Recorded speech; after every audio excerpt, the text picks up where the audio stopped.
What's happening, everybody? What is happening, everybody? Professor Bobby Borg, also known as Coach, going live. And today we're going to talk a little bit about music publishing, but specifically about music publishing deals. Okay, I'm also going to talk about types of deals too and some contract deal points. So let's get right to this. This is just a really, really quick overview. So, publishing companies, what do music publishing companies do? So, first of all, music publishing companies are going to help you plug your music.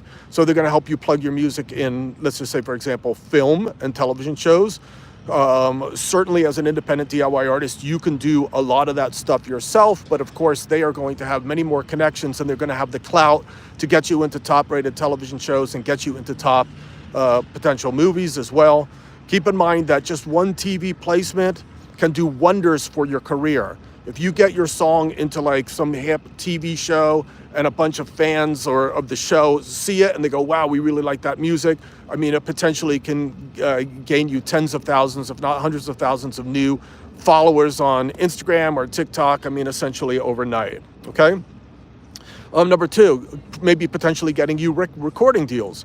So one of the things a music publishing company will do is pitch your music to record labels or potentially a record deal. This could be done through a variety of different things. It could be simply by hooking you up with some really good producers or some really good co-writers and getting some really good collabs.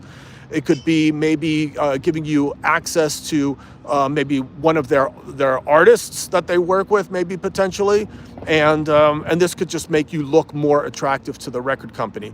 Keep one thing also in mind. Sometimes publishing companies these days are what's called rights management companies, so they actually have a record deal side as well, or a record company side as well, or record company services as well. So just kind of keep that in mind. Advances, number three. Another thing an established music publishing company can do for you is give you a large upfront advance. Now, the advances have gotten a lot smaller over the years, but they could still be, in the tens of thousands, in some cases, 100,000s. Those are getting rare and rare for new artists, but nonetheless, they get you money up front. And that money up front can serve as capital to maybe launch a tour. It could serve as money to maybe keep you writing songs instead of working some crappy, day job in order just to survive. So, the advance can come in very, very handy. Also, marketing funds, number four. In some cases, a music publishing company might allocate marketing funds for your career. Like, let's just say, for example, when the record company is not stepping up and doing their part. So let's just say, for example, there's been a band called Remy Zero, for example, was a group where the record label kind of dropped the ball on them, but the publishing company really believed in the band because the publishing company has an interest in the band through a publishing agreement. They threw them a little extra money. These guys rented a van. They went out on tour. It created a little bit of fire that then got the record company behind them, and the band actually ended up getting a really nice placement, a television show, earning some money, and gaining a little bit more popularity than they would have if they didn't have an established music publishing company behind them with the clout. Okay, also administration. Probably one of the most important things that a music publishing company will do is help you with all the administration. You can do it as a DIY artist, you guys, but the truth is that collecting your own music publishing incomes, especially in foreign territories, can be really, really confusing and complicated. Not only that, don't forget that when you have a music publishing company representing you in foreign territories, they also have the ability to audit certain companies to make sure that the amounts that you're getting are actually the right amounts. That's something that me and you can't do on a DIY level, okay? What's up, Tazzy from Brazil? What's going on? Good to see you. Feel free to leave some questions. We're talking about music publishing and publishing companies. All right, moving on. What else do music publishing companies do for your career? Well, they also take a world view, and that basically means that when you have a music publishing company, they also arrange agreements or they have agreements with sub-publishers in territories all around the world. So there's people potentially in other territories that are pitching your songs in placements with important artists in those territories that maybe we don't even know about here in the States, but are huge in other countries, right? Or they might be trying to get you in film and television shows in other countries. Or they might be trying to hook you up with co-writes with writers in other countries. Or there might be a connection they have with a tour in another country. So, I mean, you have bootstraps in countries all around the world, which again is something that you don't really have when you're a DIY artist or an independent artist and you're trying to do this yourself, right? All right, what else, you guys? Let's see. Let's now talk about publishing deals and types of publishing deals, okay? So the most common type of publishing agreement is what's called an exclusive singer-songwriter agreement. These were the traditional deals where essentially you sign over the rights of your music publishing. That means the 100% copyright share goes to the publisher, which is 50% of the song, and the 100% of the writer's share you retain. So if $1 comes in, they collect 50 cents, or they collect $1, they take 50 cents, and then they pay you the other 50 cents. So if that sounds relatively fair, let's just say 1 million came in. They would keep 500,000 of it, and you would take the other 500. That's a really, really big split, okay? So somewhere along the line, I believe it's Brian Lane, the manager of Yes, said, this is crap. We're not doing this anymore.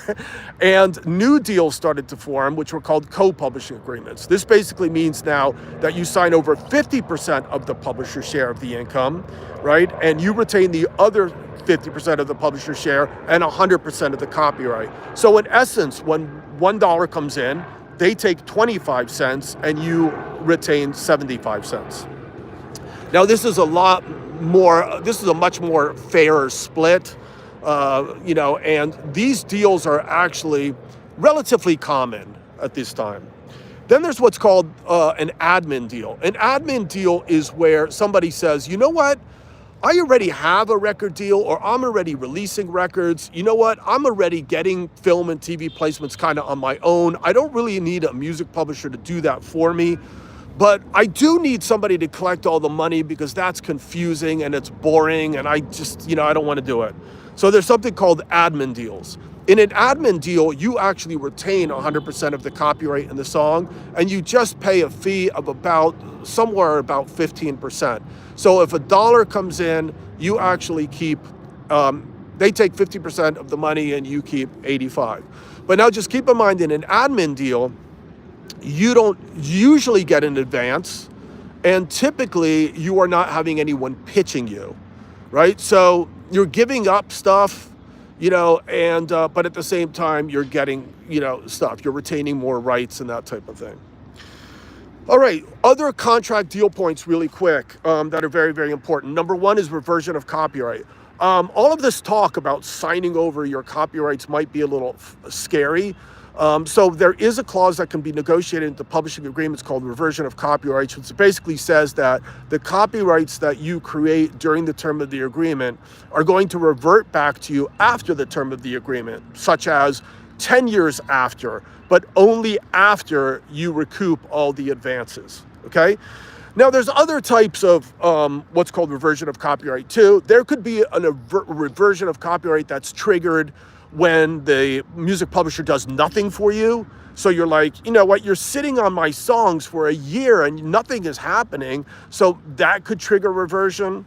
There could also be what's called partial reversion, where they give you back the administration rights, but they keep on owning a potential share in the song. So they're going to keep on getting money from it. But now you have the administrative rights and you can control it and you can be the one that issues license on those songs and things like that. It could get confusing, but number two is prior approvals. This basically means that when you enter in a publishing agreement, a lot of people are afraid because they think now that the publishing company can do whatever they want with their songs. But prior approvals basically means that the publishing company has to get approval from you prior to entering into deals. So they can't just put your song in like a political campaign, and they can't just, sample or allow people to sample your beats and that kind of thing. They have to get your approval first and foremost, okay? But keep in mind, you're hiring the publisher to get you these kind of uses. So it'd be stupid for you to say no to everything, right? Then there's what's called the publishing advance. Some of the things that I think I want to say about the publishing advance when it comes to contracts is keep in mind that the publishing advance is not always the best thing. So in other words, a lot of times people think try to get the most money possible, but that might not be the best thing, right? The best thing might be maybe get a little bit less, but get a stronger reversion of copyright clause, right? That might even be better. Moving on, number 4, the agreement term. The term of the agreement is usually based on albums. So they say or records or songs. So a number of songs have to be written within the term, or a number of records have to be written in a term, or it could be based on years, like you're signed for 3 or 4 years. Okay. These agreements typically have what's called option periods. So they might have like, you will do 2 records with us, but then after that, we'll decide by virtue of what's called options whether or not we want to do another record with you, and another record with you, and another record with you. So in other words, it's up to them. Okay, now while this might kind of sound bad because they're not making a full commitment, keep in mind that you have a say in the matter. So you could say, you know what, we're not very happy and can you let us go? And typically speaking, like, why are they going to want to do business with you if you're completely unhappy, right? So anyway, and then moving on to the last important thing, it's called minimum delivery release commitment. And this is very, very important, MDRC. And let's talk about that real quick. That basically means that when you're tied to a music publishing company, you have to do some things. It's called minimum delivery release commitment. You have to agree to a number of quantities. So they might say you have to write 10 songs. But what happens if you only write 8? Or they might have, your songs have to be commercially acceptable. But how do you define commercial? Or your songs have to be released and recorded, right? So they might say 10 songs have to be released and recorded, but what happens if you only release and record 7? Or they might say you have to release and record 10 songs that you own 100% in, but what happens if you do a collab? Or they might say that you have to write a certain number of songs released in the United States. But what happens if you release a song in Korea with a famous artist? So the point being is that this minimum delivery and release commitment could keep you trapped in a publishing deal for a long time, even longer than you want it to, if this minimum delivery release commitment is not negotiated properly. So this is an area that you have to be really, really careful about. All right, you guys, so this is just an overview of music publishing deals and the types of deals that exist and some special contract terms. Can you do all of this yourself as a DIY artist? And the answer is yes, but it's kind of, I gotta admit, yes, you can do it. And I'm a DIY advocate, but I am just gonna tell you, man, it is not the easiest. Let me just give you an example of this, okay? So if you were gonna do DIY sort of administration, here's some of the things you have to do. To collect your mechanical royalties, if you're making your own CDs and vinyl, obviously you're gonna collect, the money that you get from the consumer is gonna include the mechanical, and you do that by yourself. If you're gonna get your music on streaming platforms, you have to register with the Mechanical Licensing Collective in the USA. But what do you do for overseas? Well, there's a lot of things you could do, but the minimum thing that you could do is register with the Harry Fox Agency with their overseas reciprocal agreements. Downloads, how are you going to collect downloads? Well, when you have a distributor like TuneCore or CD Baby or DistroKid, the money that they collect is going to include your mechanical for the US. But what about in foreign territories? Well, you have to sign up and opt into the Harry Fox agreement for their overseas reciprocal agreements. How about performance income? Well, when your music plays on Spotify or plays on radio or plays in social media or plays on YouTube, typically the PROs are going to collect it in the United States, and they're going to collect it overseas via what's called reciprocal agreements.